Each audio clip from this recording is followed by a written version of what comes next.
Hi, I'm Kathy Mills from Short Film Edits, and I'm here with Jack Byram for an interview today. How are you? I'm doing well. I'm super excited to be here. Thanks for having me. No problem at all. Could we start the interview with you telling us who you are and a little bit about yourself? Sure. My name is Jack Byram. I live in New York. I'm an actor. I was a stand-up comedian for about 6 years when I started acting about halfway through that. And then I just really fell in love with acting and I haven't done stand-up in years now because all my attention has been on acting. I went to a conservatory program and have just been trying to work as much as possible. Yeah. Do you miss it?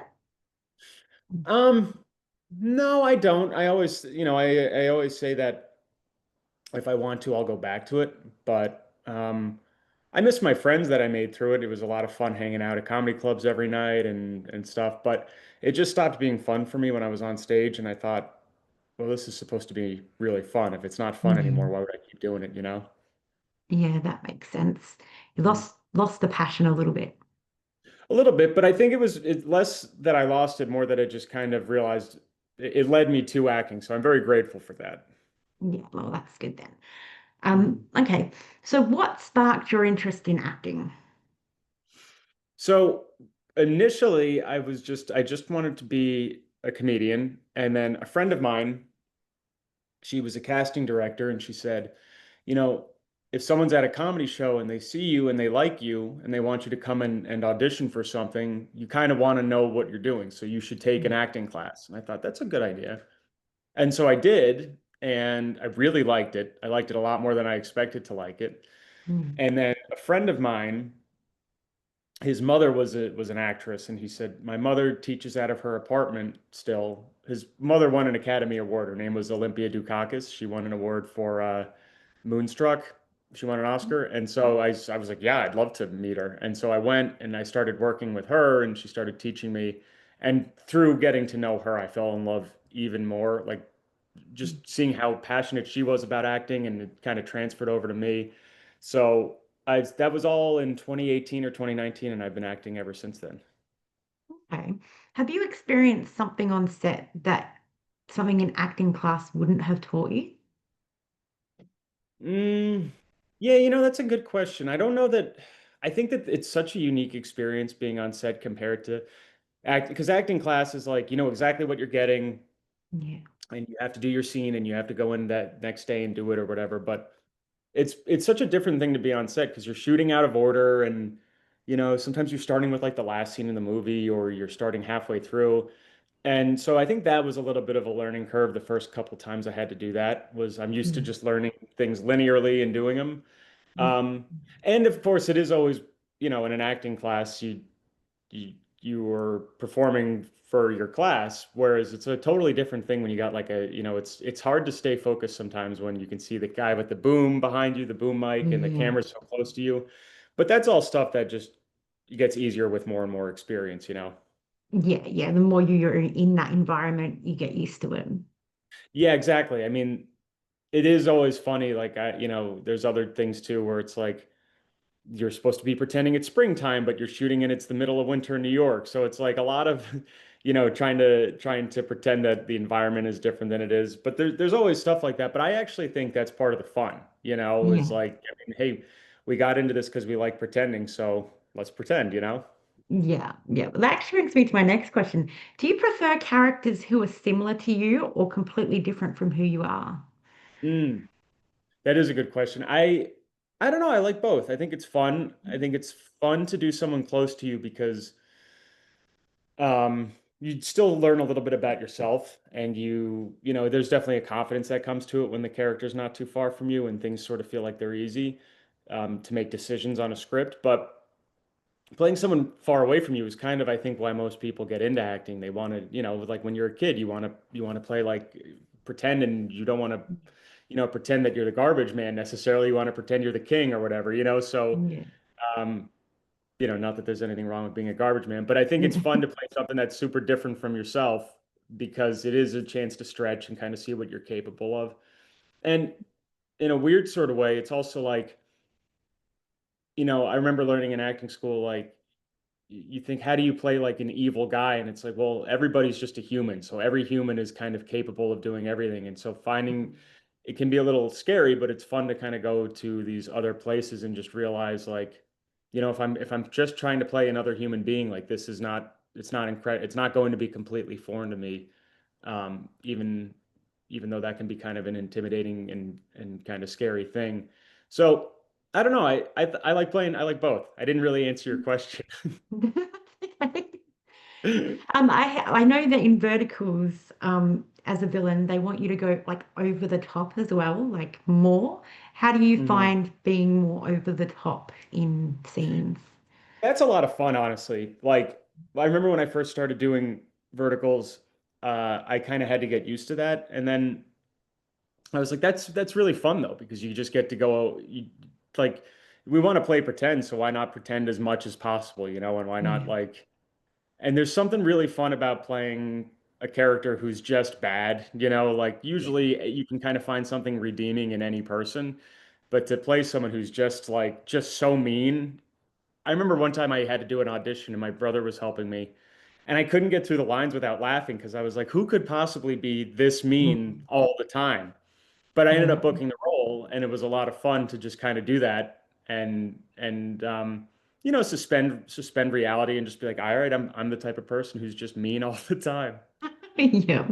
And then you got to go back from that going, yep, okay, it's just a character. That's not Mhm. me. Just get through that little I piece know and it's funny. Sometimes they yell cut, and you want to look around and be like, "Hey, I don't feel that way," so everyone knows. yeah. Yeah. You're just like, it's not me, it's my character. Uh-huh. Yeah. Yeah. Okay. Exactly. Vertical dramas are gaining traction. What excites you most about this format? Well, I kind of really, I think the things that are intimidating about it at the start are also the things that have really grown on me. I mean, you shoot 100-page scripts in like 6 or 7 days, which is, I mean, it's so much. Normal movies, I think you shoot like 3 or 4 pages a day, and on these Yeah. we'll do like 10 to 15. And so there's a lot of it kind of feels like you're going without like a safety net beneath you because you kind of have to get it really quick and keep moving. And if you mess up a line, you still have to keep going. And so it's Yeah. been a lot of fun to sort of throw out the idea of like having things perfect and just kind of going and being like, well, let's just see how it is. And I think there's a lot of other things that are exciting about it too.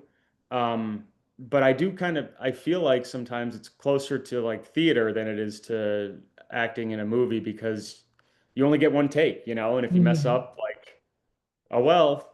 So there is a little bit of fun there, even though at first it's pretty intimidating. Have you had any experience in theater? Just doing scenes, and I've done a couple like small performances and whatnot, but nothing too huge. I'd love to. It's a lot of fun, but it is very scary. Yeah, I personally love watching theater. So, Oh, it's the best. Good the There's nothing that compares to good theater. Like it's so special when people are doing a good job. yeah, I agree. Okay. What genres or character types are you eager to explore next? Um, well, because I have a history of doing comedy, I kind of like doing characters who aren't funny because it's just something different. Yeah.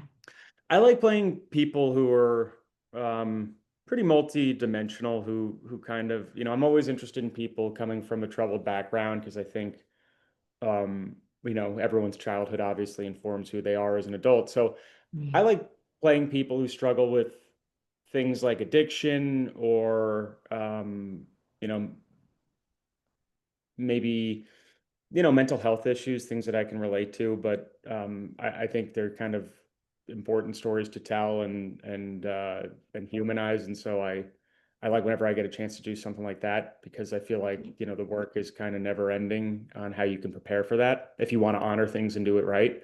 Yeah. And so I like that. I like things that kind of give you a chance to live through a really rich emotional life, even if it's painful, because that's pretty truthful. And I don't know. I always just feel like when it comes to those stories, I want to make sure that I'm, like I said, doing honor and justice to them. Yeah. And the way to do that to me is by just excessively researching and trying to be as honest and open as possible. Yeah, I was going to say those storylines are very important, so you need to make sure that they're done correctly. Yeah, 100%, and that's not to say that I don't think comedy and funny roles don't have a part, and I think they're important in their own way, but as an actor, getting a chance where you get a character and you're just like, "Oh my God," immediately I can imagine all the backstory to this person. That's a kind of fulfilling thing to and kind of fun and challenging, but definitely interesting and exciting thing to do. Yeah, definitely. Okay. What is the funniest thing that's ever happened to you on set? Hmm. That's a good question. This was really funny to me. I don't know how funny it'll be to everyone else. When I was new to verticals, I didn't know how much slapping was a part of them. I didn't realize Yeah. everyone was slapping each other all the time. And I was on set with Armin Percacci, and it was my second vertical I'd ever done, and I went, "Hey, can you believe I have to like slap myself in the face?" And he looked at me and he was like, "What is this, your first vertical? Of course you have to slap yourself in the face." And I was like, "Oh, okay. Now I think I understand the world a little better now." Yeah, you Um, go. but yeah, it's just I think the nature of these sets is like because it's so quick and you have to go, go, go, like there is a lot of funny stuff that happens and I almost you can't remember because you're so quick on to the next thing. Yeah, and some of them are like a have to be there moment kind of funny.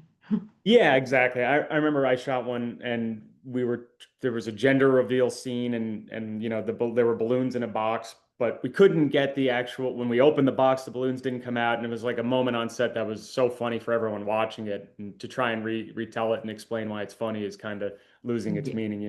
But there's like a yeah, million of those on every set. You have something funny happen. yeah. That's good. Oh, I've heard some funny stories. Oh yeah? What's the Yeah. funniest you've heard? Um, okay, so I was talking to Shay and he turned up to a cabin in the woods the night before they were supposed to Mhm. shoot. And he was talking to Eric Gilmat. And then when Eric asked him what his character name was, they both studied the same characters. One of them got the character wrong, so he had to relearn all these lines in a Oh, night. oh, that's so tough. Oof. I thought that was Yeah. pretty funny. That is pretty funny. Oh, Yeah. horrible, but funny. Lucky with the verticals, you're used to getting the scripts so quickly, you used to learning them that quick Yeah, you anyway. pretty much, a lot of the time, it seems like learning them right before the scene, it feels like. Yeah. Yeah. Yeah. So at least he had that for him. Hmm. Yeah. Yeah. Um, when you receive a new script, what's the first thing you do to start building the character? I read it all the way through, and I'll do that in an ideal world. If there's time, I'll read it multiple times. But from there, just kind of, I think if you've read it through once or twice, the good thing about verticals is these characters can be, it's like we were saying with the villains, like they can be so villainous that there's not a whole lot that's hidden about them. They kind of reveal who they are. And so you know exactly what you're getting into when you start.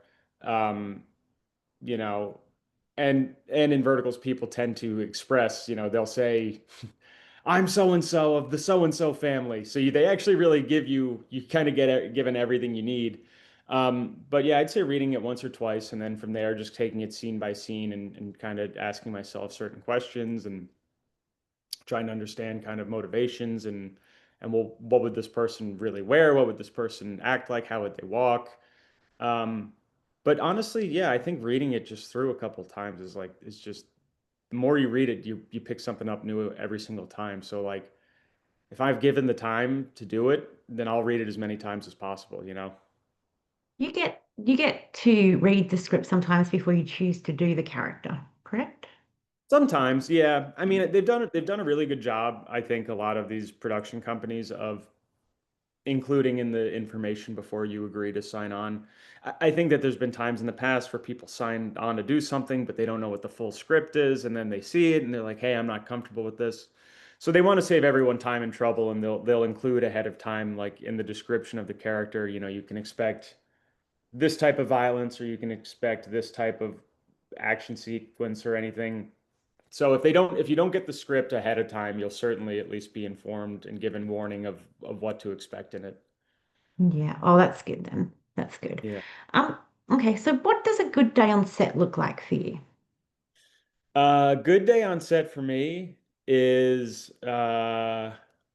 You know, yeah, I do love the days where we get to show up a little late because these, you're doing 12-hour days and sometimes you finish late and then it's hard to get up early the next morning. So a good day for me on set, the perfect day, I think, is starting a little bit later so I can have a little bit more of a relaxing morning. And Yeah, then, making sure I have coffee, some breakfast. And then honestly, the most fun days I think are days where we have to do stunts if there is yeah, like fight choreography. So those are always some of like my fondest memories. Um, it's always really cool, because they'll bring in a stunt coordinator who's like a professional, and I get to yeah, just bother them with all my questions about stunts that unrelated to the ones we're doing. Um, yeah. that's always a lot of fun for me. So you like doing your own stunts? I got like some ideas from people that they prefer a stunt double as to Yeah, doing the stunts themselves. I so far have enjoyed doing it, but all it really has done is given me such a deeper appreciation, because you hear like, oh, a stunt double, and you're like, oh, that guy's a professional, like he probably never gets hurt, and it's like, I don't know, if they're falling off a three-story building, they still have to fall off a three-story building. And Exactly. so I've Yeah. seen I've seen like, firsthand, even just in the minor stunts that I've had to do in fight scenes and stuff, how you can kind of get bruised, and it's never Mm. bothered me. It's always been a lot of fun. It's a chance to be physical and everything, but it just given me a hugely more vast impression of, or amount of respect for the stunt people who do it all the time. It's crazy what they put themselves through. Oh yes, I've seen some of the stuff they do, and I'm like, wow, like you in that kind of scenario, you need to make sure you're doing everything right, because otherwise it Yeah, but could you're be right. extremely dangerous. There's no margin for error. And it's like, even in like the little, like, I mean, it's peanuts compared to what they have to do. But just jumping and tackling someone, like I remember landing on my hip and I was like, oh, all right, well, next take, I'm going to make sure I don't do that again. Yeah, There's not a lot of margin for error. And it is insanely impressive what they do day in and day out. I yeah. always thought it's funny. It's like when people used to, I feel like when people used to make fun of pro wrestling and they'd be like, oh, it's all fake. And I'm like, Mm. I don't know how if you can fake getting hit in the head with a chair, you know? Yeah, So that's how it's like, oh, well, that guy's a stunt guy. It's like, yeah, but he still fell off a motorcycle. yeah, yeah. Especially when you're there live watching it, that's Hmm. harder to fake. I mean, Yeah. when you're watching it on TV, like whatever, you can pull that off. But when Hmm. it's live, you have, there's got to be, you can't fake that. No, Mm. and you can really kind of tank a performance if you have a really bad stunt. It's so crucial to Yeah, make sure you get it right. yeah, I agree. I agree. Okay, if you could star in a vertical that you would class as your perfect storyline, what would it be? It would be the one I am writing right now with my girlfriend. We haven't finished it, and I don't want to give too many details Yeah. away, but we're trying to finish it and sell it. But it's a really fun kind of noir, detective story. And I think it kind of plays on a lot of the stuff that we like about verticals, but I think it would be kind of a fun, different way to do it. But yeah, I think just playing, there's the fun thing about verticals is you get to play these like archetype of characters that are so well known and so well respected. So it's like, I've had a chance to play a lot of people who I would have been like, yeah, that would be a lot of fun. So I'm grateful I've had the chance. But I think, obviously I'd want to play someone who's not overly violent, Mm. um, has some humanity. And I think the fun thing, again, without giving away too much of our script, is that it's not it's not all like, oh, life is perfect or life is awful. It's a lot of ups and downs, and I feel like a little bit more true to life than some other verticals. So that would be a Like a fun chance. roller coaster story.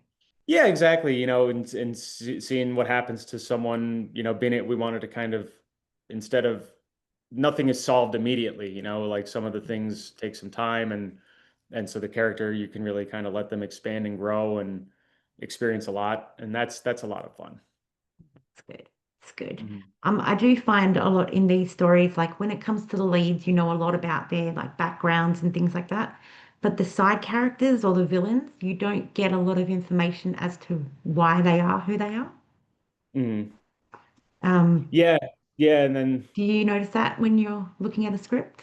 yeah, absolutely. I think that that's a kind of, it's a double-edged sword because there's positives and negatives, right? Because it's nice when all the questions are answered for you, but at the same time, it gives you freedom as an actor to be like, well, then I'll make up my own background, and I don't ever have to tell anyone.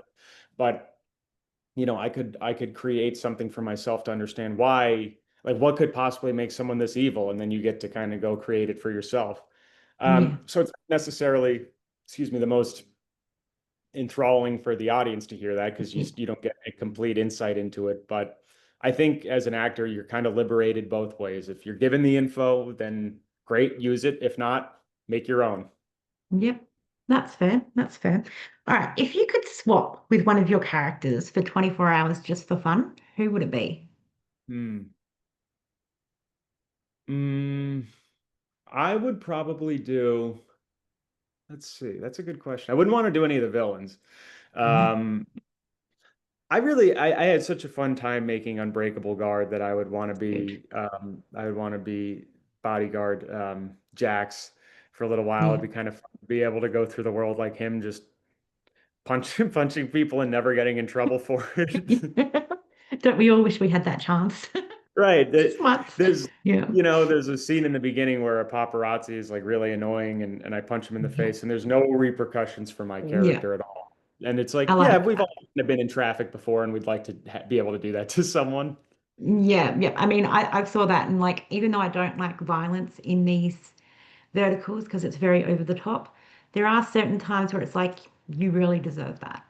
So, Yeah, exactly. Yeah, and when it's kind of like a feel good moment where you're like, all right, that person got what they deserved. I will yeah. add, it's funny, I actually saw the guy I punched in the face in Unbreakable Guard is a friend. I saw him last night, and he has a reel of himself getting because he gets punched in the face in every vertical he's been in. So now he's got his own Oh, reel of him getting punched in the face. oh gosh, that's a memorable one, I'm sure. Oh yeah. Oh gosh, at least you can make like fun out of it anyway. I've Like, had so much fun on these vertical sets, I'll be honest. Like I didn't know what to expect going in, and everyone, you know, everyone is in on it. They all know like when a scene is over the top, it's not like you're as the actor, the only person who's like, is this weird? Everyone else is like, yeah, it's a crazy scene. And that's what makes it fun. You're all in on it together, and so I've had such a good time on every vertical set because it's like I'm working with super talented people. And when something's a little silly, we can laugh about it, but we all know yeah. at the end of the day, like we got to get the shot and get it done. And you all understand how the verticals work. Like, you all work with them. It's different to like mainstream TV and things where everything's planned, critiqued, you don't have time for that. And if you're going over the top, they're not going to look at you going, well, that was a bit much because it's all over the top. So, Yeah. Or yeah, exactly. Or if you do manage to go so over the top that even a vertical director is like, well, all right, cool. Then it's like, congratulations. You've managed to really go to the next level. Yeah, yeah. they're so much fun and they are so unique and like just everything about them is so different that you kind of have to treat it as a different thing. Like I said, sometimes you have to learn your lines the night before or an hour before or 5 minutes before a scene, whereas for like a regular project, you'd have hopefully a month at least with your script. But that's just a different set of skills, and it's kind of fun to have to learn how to do it.